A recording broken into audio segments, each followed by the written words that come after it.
Hello दोस्तों, स्वागत है आपका बेसिक नॉलेज एसटीसी में। आज के इस वीडियो में हम लोग जानेंगे क्लास 8 के साइंस का तीसरा चैप्टर जो है संश्लेषित रेशे और प्लास्टिक।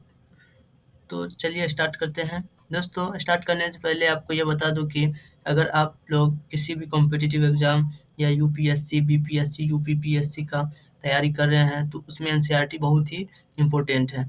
तो चलिए देखते हैं। सबसे पहले जान लेते हैं कि इस चैप्टर में कौन-कौन सी बात बताई गई है। इस चैप्टर में आपको संश्लेषित के बारे में ही विशेष रूप से बताया गया है। वहीं दूसरी तरफ आपको बताया गया है संश्लेषित रेशे किस तरह तैयार किए जाते हैं। तो देखते हैं यहाँ से। पोषक जिन्हें हम पहनते हैं, कपड़े फाइबर से निर्मित होते हैं। कपड़े प्राकृतिक अथवा कृत्रिम स्रोतों से प्राप्त रेशे फाइबर से बनाए जाते हैं। क्या आप कुछ प्राकृतिक रेशे के नाम बता सकते हैं? क्या आप कुछ प्राकृतिक रेशे के नाम बता सकते हैं? रेशे का उपयोग विविध प्रकार के अनेक घरेलू वस्तुओं का निर्माण होता हेतु भी किया जाता है। रेशों से निर्मित कुछ सामान्य वस्तुओं की सूची बनाइए।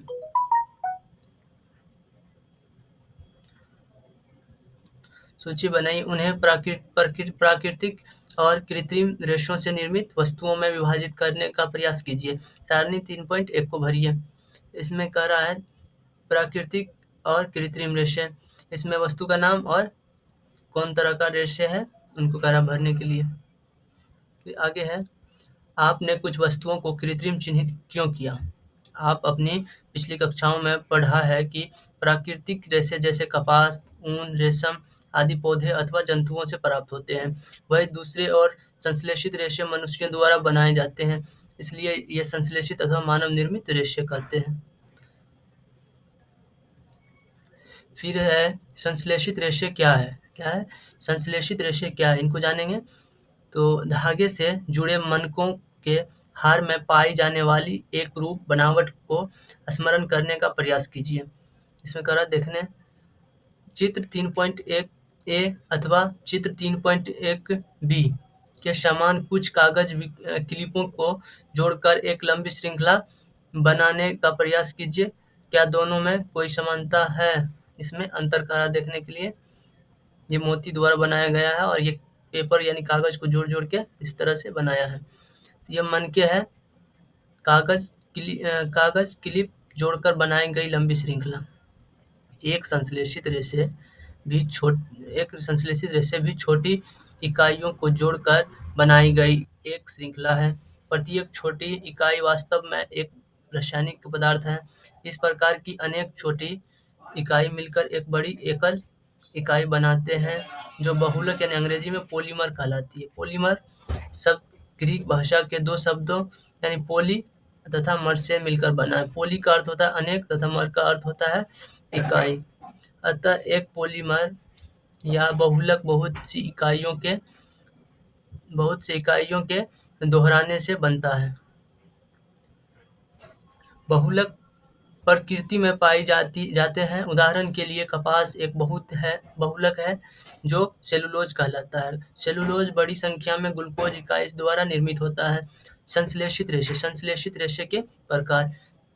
रेशे के प्रकार यह एक ए में है रेयॉन के बारे में देखेंगे। आपने कक्षा 7 में पढ़ा है कि रेशम कीट से प्राप्त किया जाता है। इसकी खोज चीन में हुई थी और इसे लंबे समय तक कड़ी सुरक्षा में गोपनीय रखा गया। रेशम रेशे से प्राप्त कपड़ा बहुत महंगा होता है, परंतु इसकी सुंदरता बनावट ने प्रत्येक व्यक्ति को मोह लिया। रेशम को कृत्रिम रूप से बनाने के प्रयास किए। 19वीं शताब्दी के अंतिम छोर पर वैज्ञानिकों को रेशम समान गुणों वाले रेशे प्राप्त करने में सफलता प्राप्त हुई। इस प्रकार के रेशे काष्ठ लुगदी के रासायनिक उपचार से प्राप्त किया गया। यह रेशा रेयॉन अथवा कृत्रिम रेशा कहलाता है। यद्यपि रेयॉन प्राकृतिक स्रोत काष्ठ लुगदी से प्राप्त किया जाता है। यह एक मानव निर्मित रेशे है। यह रेशम से प्राप्त होता है, परंतु इसे रेशम रेशे के समान बुना जा सकता है। इसे रंगों की कई किस्मों में रंगा जा सकता है। रेयॉन को कपास के साथ मिलाकर बिस्तर की चादरें बनाते हैं अथवा ऊन के साथ मिलाकर कालीन या गलीचा बनाते हैं। बी में है, दूसरा तरह का रेशे है ये नायलॉन। नायलॉन एक अन्य मानव निर्मित रेशे है। इसे 1931 में बिना किसी प्राकृतिक कच्चे माल, पौधे या जंतु से प्राप्त का उपयोग किए बनाया गया। इसका निर्माण कोयले, जल और वायु से किया गया। यह प्रथम पूर्ण रूप से संश्लेषित रेशे था। नायलॉन रेशा प्रबल, प्रत्यास्थ और हल्का था। यह चमकीला और धुलने में सुगम था, अतः यह कपड़ों के निर्माण हेतु बहुत प्रचलित हुआ। क्या नायलॉन रेशे मानव में इतना प्रबल है कि हम इसे नायलॉन पैराशूट और चट्टानों पर चढ़ने हेतु रस्से बना सकते हैं? हम नायलॉन से निर्मित कई वस्तुओं को उपयोग में लाते हैं, जैसे जुराबें, रस्से, तंबू, दांत साफ करने वाला ब्रश, कारों की सीट, पट्टे, स्लीपिंग बैग, सायन थैला, पर्दे आदि। नायलॉन का उपयोग पैराशूट यह है नायलॉन से निर्मित विभिन्न वस्तुएं, इस तरह की वस्तु है। क्या नायलॉन के रेशे सचमुच इतने मजबूत होते हैं कि हम उसे पैराशूट और चट्टान पर चढ़ने की रस्सी का निर्माण कर सकते हैं?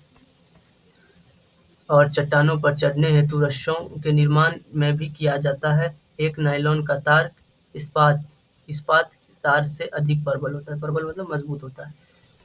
चित्र 3.4 में नायलॉन रेशों के उपयोग। क्रियाकलाप 3.1 एक क्लैंप युक्त लोहे का स्टैंड लीजिए, लगभग 60 सेंटीमीटर लंबा। एक सूती धागा लीजिए, इसे क्लैंप से बांध दीजिए जिससे यह स्वतंत्र रूप से लटक जाए, जैसा 3.5 में प्रदर्शित है। मुक्त सिरे पर यह जो इस तरह से कर रहा है, करने के लिए एक लोहे के स्टैंड पर क्लैंप से लटकता हुआ एक धागा कह रहा है। इसमें एक हुक लगा पलड़ा बांध दीजिए जिसमें बाट रखे जा सके। पलड़े में एक करके बाट तब तक रखते चले जाए जब तक कि धागा टूट न जाए। धागे को तोड़ने हेतु आवश्यक कुल भार को लिख लीजिए। यह भार रेशे की सामर्थ्य बताता है। इसी प्रक्रिया को ऊन, पॉलिएस्टर, रेशम और नायलॉन के धागे के साथ दोहराइए। आंकड़ों को सारणी यानी 3.2 को भांति सारणीबद्ध कीजिए। धागों को उनके बढ़ते सामर्थ्य के क्रम में व्यवस्थित कीजिए। इसमें कह रहा कपास का धागे को तोड़ने हेतु आवश्यक कुल भार, जितना वजन दिया था उसको करा लिखने, फिर ऊन को दे के चेक करने, फिर रेशम को दे के चेक करने कितना वजन चाह सकता है, फिर नायलॉन को। उसके बाद है आप रेशों धागों को लटकाने हेतु दीवार पर लगे एक हुक अथवा कील का उपयोग कर सकते हैं और दूसरे सिरे पर पॉलीथीन की थैली बांध सकते हैं। बाटों के स्थान पर आप एक ही आकार वाली कांच को गोलियों या गुटकाओं का उपयोग कर सकते हैं। इस तरह से सावधानी ध्यान रहे कि सभी धागे एक ही लंबाई एवं लगभग एक ही मोटाई के होने चाहिए। पॉलिएस्टर और एक्रेलिक पॉलिएस्टर एक अन्य संश्लेषित रेशा है। इस रेशे से बने कपड़े में आसानी से सिलवटें नहीं पड़ती। यह सपाट रहता है और सफलतापूर्वक धुल जाता है, अतः यह वस्त्र सामग्री हेतु पर्याप्त उपयोगी पदार्थ है। आपने लोगों को सुंदर पॉलिएस्टर कमीजों और अन्य परिधान पहने अवश्य देखा होगा। टेरिलीन एक लोकप्रिय पॉलिएस्टर है। इसे बहुत महीन रेशों में खींचा जा सकता है, जिन्हें फिर किसी अन्य तंतु समान बुना जा सकता है। मेरी माँ जल के लिए बहुत सतैव पेट यानी पीईटी बोतलें और चावल तथा चीनी संचयन के लिए पेट जार खरीदती है। मैंने जानने के लिए उत्सुक हूँ कि आखिर यह पेट क्या है। पेट एक बहुत परिचित प्रकार का पॉलिएस्टर है। इसका उपयोग बोतलें, बर्तन, फिल्म तथा फिल्म, तार और अन्य बहुत से उपयोगी उत्पादों के निर्माण हेतु किया जाता है। चारों ओर दृष्टि घुमाइए और पॉलिएस्टर से निर्मित वस्तुओं को सूची बनाइए।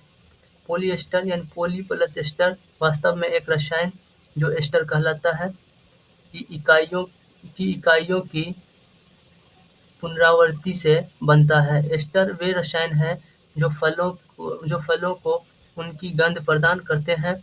निर्मित कपड़े पॉलिएस्टर, पॉलीवूल, टेरिकॉट आदि नामों से बेचे जाते हैं। जैसे कि नाम सुझाते हैं, ये कपड़ों दो प्रकार के रेशों को मिलाकर बनाया जाता है, पॉलीकॉट, पॉलिएस्टर और कपास का मिश्रण है। हम सर्दियों में स्वेटर पहनते हैं तथा शाल अथवा कंबलों का उपयोग करते हैं। इसमें से बहुत से वास्तव में प्राकृतिक ऊन से निर्मित नहीं होते, यद्यपि वे ऊन के सदृश दिखाई देते हैं। ये अन्य प्रकार के संश्लेषित रेशे से तैयार किए जाते हैं, जो एक्रिलिक कहलाता है। प्राकृतिक स्रोतों से प्राप्त ऊन काफ़ी महंगी होती है, जबकि एक्रिलिक से बनी वस्तुएं अपेक्षाकृत सस्ती होती है। वे विविध रंगों में उपलब्ध होती है। संश्लेषित रेशे अधिक टिकाऊ और पहुंच के भीतर होते हैं, जिससे ये प्राकृतिक रेशे की अपेक्षा अधिक लोकप्रिय है। आप पूर्व में प्राकृतिक रेशे को जलाने का क्रियाकलाप कर चुके हैं। क्रियाकलाप 3.6 का कक्षा 7। यद्यपि आप संश्लेषित रेशे को जलाने का प्रयास करें तो आप पाएंगे कि इनका व्यवहार प्राकृतिक रेशों से भिन्न है। आप यह भी पाएंगे कि संश्लेषित रेशे गर्म करने पर पिघल जाते हैं। यह वास्तव में संश्लेषित रेशों का एक हानिकारक गुण है। यदि वस्त्रों में आग लग जाती है तो बहुत आपदाजनक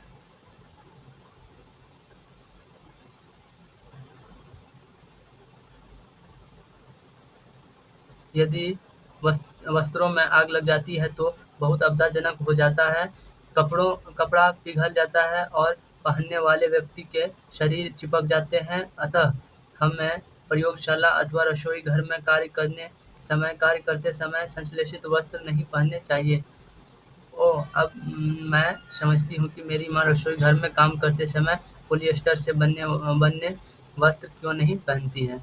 सभी संश्लेषित रेशे पेट्रोलियम मूल के कच्चे माल, जो पेट्रो रसायन कहलाते हैं, से विविध प्रक्रमों द्वारा तैयार किए जाते हैं। संश्लेषित रेशों के गुणधर्म। कल्पना करिए कि आज वर्षा का दिन है। आप किस प्रकार का छाता प्रयोग में लाएंगे और क्यों? संश्लेषित रेशे अद्वितीय गुणधर्म वाले होते हैं, जो इन्हें परिधान सामग्री हेतु लोकप्रिय बनाते हैं। ये शीघ्र सूखते हैं, अधिक चलाऊ, कम महंगे, आसानी से उपलब्ध और रखरखाव में सुविधाजनक है। निम्नलिखित क्रियाकलाप संपादित कीजिए और स्वयं सीखिए। क्रियाकलाप 3.2 में देखेंगे। एक आकार के दो कपड़े के टुकड़े लीजिए, प्रत्येक लगभग आधा मीटर वर्ग का हो। इसमें से एक प्राकृतिक रेशों से निर्मित होना चाहिए, दूसरा संश्लेषित रेशों से बना हो सकता है। इन टुकड़ों के चयन हेतु अपने माता पिता की मदद ले सकते हैं। टुकड़ों को पृथक बीकरों या मगों में भिगोइए, जिनमें बराबर मात्रा में जल भरा हो। 5 मिनट बाद कपड़े के टुकड़ों को पात्रों से निकाल लीजिए और उन्हें कुछ मिनट धूप में फैलाइए। प्रत्येक पात्र में शेष रहे जल के आयतन की परस्पर तुलना कीजिए। क्या संश्लेषित रेशे प्राकृतिक रेशों की अपेक्षा कम जल सोखती है? क्या वे सूखने में कम समय लेती है? क्या क्रियाकलाप आपको संश्लेषित कपड़ों के गुणधर्मों के बारे में बताता है? अपने माता पिता से इन कपड़ों के प्राकृतिक रेशों की तुलना में चिरस्थायित्व यानी टिकाऊपन, मूल्य और रखरखाव के विषय में जानकारी प्राप्त कीजिए। प्लास्टिक के बारे में देखेंगे। 3.4 आप घर पर प्रतिदिन काम में आने वाली बहुत सी प्लास्टिक की वस्तुओं से परिचित होंगे। इस प्रकार की वस्तुओं इस प्रकार की वस्तुओं और उनके उपयोग की एक सूची बनाइए। संश्लेषित रेशे की तरह प्लास्टिक भी एक बहुलक है। सभी प्लास्टिकों में इकाइयों की व्यवस्था एक ही प्रकार की होती है, एक ही प्रकार की नहीं होती है। कुछ में यह रेखीय होती है तो अन्य में यह तिर्यकबद्ध यानी क्रॉसबद्ध होती है। प्लास्टिक की वस्तुएं सभी संभव आकार और साइजों में उपलब्ध हैं, जैसे आप 3.7 में देख सकते हैं। क्या आपको आश्चर्य नहीं होता कि यह कैसे संभव है? तथ्य यह है कि प्लास्टिक आसानी से सांचे में ढाला जा सकता है, अर्थात इन्हें कोई भी आकार दिया जा सकता है। प्लास्टिक का पुनः चक्रण हो सकता है, इसे पुनः प्रयुक्त किया जा सकता है, इन्हें रंगा और पिघलाया जा सकता है, इसे बोलकर चद्दरों में बदला जा सकता है, अर्थात इसकी तारें बनाई जा सकती है। इसलिए इनके इतने विभिन्न प्रकार के उपयोग हैं। प्लास्टिक निर्मित विभिन्न वस्तुएं, ये सब प्लास्टिक से बनाया हुआ है। Polythene, poly plus ethene plastic का एक उदाहरण है जो सामान्य उपयोग में आने वाली पॉलीथीन थैलियाँ बनाने के काम आते हैं। अब आप स्वयं प्लास्टिक के टुकड़ों को मोड़िए। क्या सभी प्लास्टिक वस्तुएं सरलता से मोड़ी जा सकती है? आप देखेंगे कुछ प्लास्टिक वस्तुएं सरलता से मोड़ी जा सकती है, जबकि कुछ मोड़ने हेतु बल लगाने पर टूट जाती है। जब हम एक प्लास्टिक की बोतल में गर्म जल डालते हैं तो यह विकृत हो जाती है। ऐसा प्लास्टिक जो गर्म करने पर आसानी से विकृत हो जाता है, सरलतापूर्वक मुड़ जाता है, थर्मोप्लास्टिक कहलाता है। पॉलीथीन और विपसी थर्मोप्लास्टिक के कुछ उदाहरण हैं। इनका उपयोग खिलौना, कंघियाँ और विभिन्न प्रकार के पात्रों के बड़े पैमाने पर निर्माण हेतु किया जाता है। दूसरी ओर कुछ प्लास्टिक ऐसे हैं जिन्हें एक बार सांचे में ढाल दिया जाता है तो इन्हें ऊष्मा देकर गर्म नहीं किया जा सकता। थर्मोसेंटिंग प्लास्टिक कहलाते हैं। दो उदाहरण हैं, बेकेलाइट और मेलामाइन। बेकेलाइट ऊष्मा और विद्युत का कुचालक है। यह बिजली के स्विच, विभिन्न बर्तनों के हाथे आदि बनाने में काम आता है। मेलामाइन एक बहु उपयोगी पदार्थ है। यह आग का प्रतिरोधक है तथा अन्य प्लास्टिक की अपेक्षा ऊष्मा को सहने की अधिक क्षमता रखता है। यह फर्श की टाइलों, रसोई के बर्तन और कपड़े बनाने के उपयोग में लिया जाता है, जो आग का प्रतिरोध करते हैं। चित्र 3.8 में थर्मोप्लास्टिक और थर्मोसेटिंग प्लास्टिक के विभिन्न उपयोग के प्रदर्शित किया गया है। इस तरह से यूज होता है। ये स्विच है। थर्मोसेटिंग प्लास्टिक से निर्मित वस्तुएं। थर्मोप्लास्टिक से निर्मित वस्तुएं है। प्लास्टिक निर्मित कुछ वस्तुएं जो देखिए आप लोग। प्लास्टिक विकल्प पदार्थ प्लास्टिक। आज यदि हम कोई खाद्य सामग्री, जल, दूध, अचार, सूखे मेवे आदि में संचयन करने की सोच लेते हैं, प्लास्टिक पात्र सबसे सुविधाजनक लगते हैं। इसका कारण उनका हल्का भार, कम कीमत, अच्छा सामर्थ्य और उपयोग में आसानी। धातुओं की अपेक्षा हल्के होने के कारण प्लास्टिक का उपयोग कारों, वायुयानों और अंतरिक्षयानों में भी किया होता है। उपयोग की यह सूची असीमित है। यदि हम चप्पल, फर्नीचर और सजावट की वस्तुएं आदि से गिनना प्रारंभ करें। आइए अब प्लास्टिक के अभिलक्षण गुणों की विवेचना करें। प्लास्टिक अनभिक्रियाशील है। तो देखेंगे इसमें, आप जानते हैं कि लोहे जैसे धातुओं को जब नमी और वायु में खुला छोड़ दिया जाता है तो उसमें जंग लग जाता है, परंतु प्लास्टिक जल और वायु से अभिक्रिया नहीं करते हैं। उनका संक्षारण आसानी से नहीं होता है, इसलिए इनका उपयोग बहुत से रसायनों सहित विभिन्न प्रकारों के पदार्थ का संचयन हेतु किया जाता है। बी में प्लास्टिक हल्का, प्रबल और चिरस्थायी है। पूर्व काल में उपयोगी में आने वाली बाल्टियों के बारे में आपने माता-पिता और दादा-दादी से बात करिए। किस पदार्थ की बनी बाल्टियाँ और मग आज आप उपयोग कर रहे हैं? प्लास्टिक पात्रों को उपयोग में लाने के क्या लाभ हैं?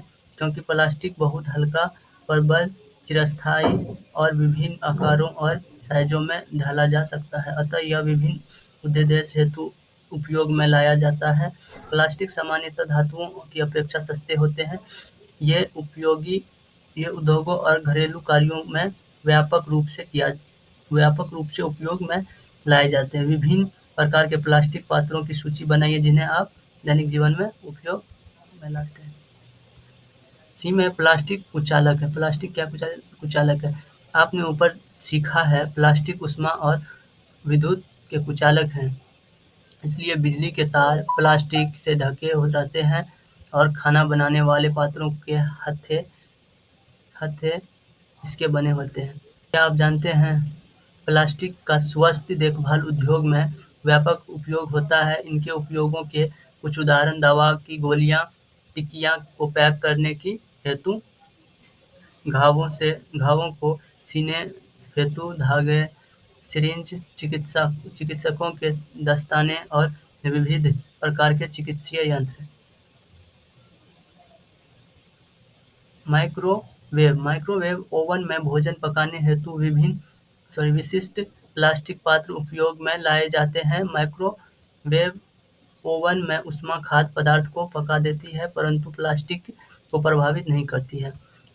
नेक्स्ट पॉइंट है टेफ्लॉन एक विशिष्ट प्लास्टिक है जिस पर तेल और जल चिपकता नहीं है। यह भोजन पकाने के पात्रों पर चिपकने वाली परत लगाने के काम आते हैं। यह सारणी है, पहले इसको देखते हैं।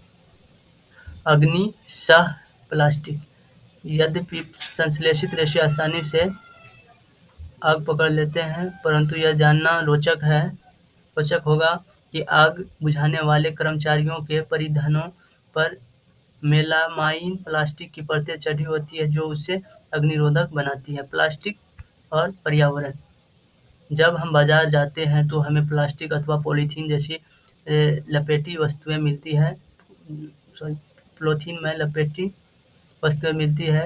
यह एक कारण है कि हमारे घरों में प्लास्टिक का कचरा इकट्ठा होता रहता है, फिर यह प्लास्टिक कूड़ेदान में चला जाता है। प्लास्टिक का निस्तारण एक प्रधान समस्या है। क्यों? पदार्थ जो प्राकृतिक प्रक्रिया जैसे जीवाणु की क्रिया द्वारा अपघटित हो जाता है, जैव निम्नीकरणीय कहलाता है। पदार्थ जो प्राकृतिक प्रक्रियाओं द्वारा सरलता से विघटित नहीं होता है, जैव अनिम्नीकरणीय कहलाता है। सारणी 3.3 में देखिए, यह सारणी 3.3 है। अपशिष्ट के प्रकार, जिसमें है सब्जी और फलों के छिलके, बचा हुआ भोजन आदि, कागज, सूती कपड़ा, लकड़ी, ऊनी वस्त्र, इस तरह से है यहाँ तक। उसके बाद है अपरिभाषित होने में लगने वाला समय 1 से 2 सप्ताह, 10 से 30 दिन, 2 से 5 माह, इस तरह से है। पदार्थ की प्रकृति, जैव निम्नीकरणीय है, जैव निम्नीकरणीय सब तो, फिर ये जो है प्लास्टिक, टीन, ये सब जैव अनिम्नीकरणीय है। नेक्स्ट देख, क्योंकि प्लास्टिक अपघटित होने में कई वर्ष ले लेता है, यह पर्यावरणीय हितैषी नहीं है। यह पर्यावरण प्रदूषण का कारण बनता है। इसके अतिरिक्त जब इस संश्लेषित पदार्थ को जलाया जाता है तो पूर्णतया जलने में लंबा समय लग लेता है। इस प्रक्रम में यह भारी मात्रा में विषैली धूम उत्सर्जित कर पर्यावरण प्रदूषण करता है। इस समस्या का समाधान कैसे किया जा सकता है? यथासंभव प्लास्टिक के उपयोग से बचिए। कपास या जूट के बने थैलों का प्रयोग कीजिए। जैव अनिम्नीकरणीय अपशिष्ट को अलग इकट्ठा करिए और इनका अलग निस्तारण करिए। इसे अपने घरों पर व्यवहार में लाइए। कुछ और तरीके भी सुझाइए जिनके द्वारा आप प्लास्टिक पदार्थों के उपयोग को कम करने में सहयोग दे सकते हैं। प्लास्टिक अपशिष्ट को पुनः चक्रित करना बेहतर होगा। अधिकांश थर्मोप्लास्टिक पुनः चक्रित किए जा सकते हैं। जिन वस्तुओं का पुनः चक्रण किया जा सकता है उनकी सूची बनाइए। पुनः चक्रण के समय कुछ रंग प्रदान करने वाले अभिकर्मक मिला दिए जाते हैं। इससे पुनः चक्रित सामग्री का उपयोग विशेष रूप से खाद्य पदार्थों के संचयन हेतु सीमित हो जाता है। एक उत्तरदायी नागरिक के रूप में 4R सिद्धांतों को याद रखिए। उपयोग काम करिए यानी रिड्यूस, उपयोग काम करिए रिड्यूस, पुनः उपयोग करिए रीयूज, पुनः चक्रित करिए रिसाइकल और पुनः प्राप्त कीजिए इसको रिकवर। इस प्रकार की आदतें विकसित करिए पर्यावरण हितैषी।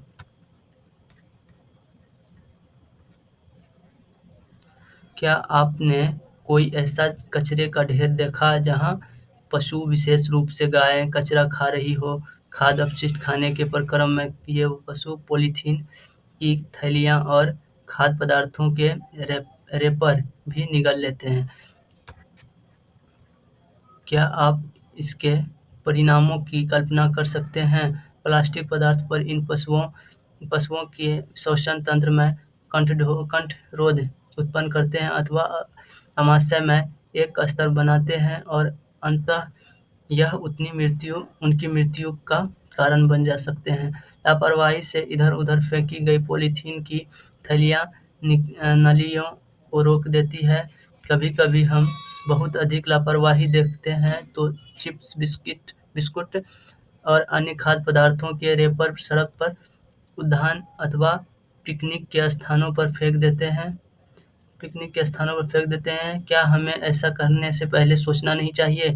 एक उत्तरदायी नागरिक के रूप में आप क्या उपाय सुझाते हैं जिससे सार्वजनिक स्थल स्वच्छ और प्लास्टिक मुक्त कर रहे हैं? रेशा विवेक। प्लास्टिक की थैलियाँ जलाशयों में अथवा सड़क पर नहीं फेंकिए। खरीदारी के लिए जाते समय एक सूती कपड़े का थैला या जूट का थैला लेकर जाइए। प्लास्टिक पदार्थ का उपयोग कम से कम करिए। उदाहरण के लिए प्लास्टिक के स्थानों पर स्टील से बने भोजन रखने के डिब्बों का प्रयोग लाइए।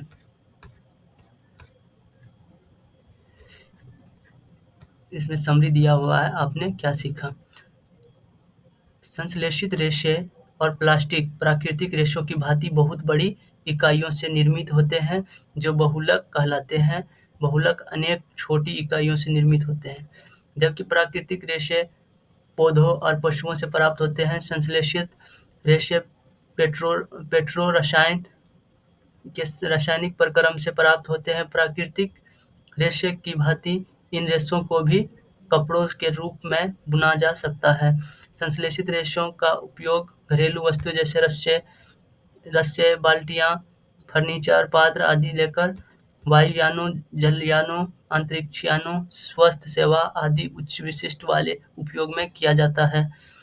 संश्लेषित रेशे से वृहत निर्माण हेतु उपयोग में लाए गए रसायनों के प्रकार के आधार पर उन्हें रेयॉन, नायलॉन, पॉलिएस्टर और एक्रिलिक नाम दिए गए हैं। विभिन्न प्रकार के रेशे अपनी प्रबलता, जल अवशोषण क्षमता, दहन प्रकृति, मूल्य, चिरस्थायित्व गुण आदि गुणों में परस्पर विभिन्नता रखते हैं। आज प्लास्टिक के बिना जीवन की कल्पना नहीं की जा सकती है। चाहे घर हो या बाहर, प्लास्टिक सभी ओर है। प्लास्टिक द्वारा उत्पन्न अपशिष्ट पर्यावरण हितैषी नहीं है। जलाने पर ये विषैली गैसें उत्पन्न करते हैं। भूमि पर डाल देने से इन्हें अपभ्रष्ट होने में कई वर्ष लग सकते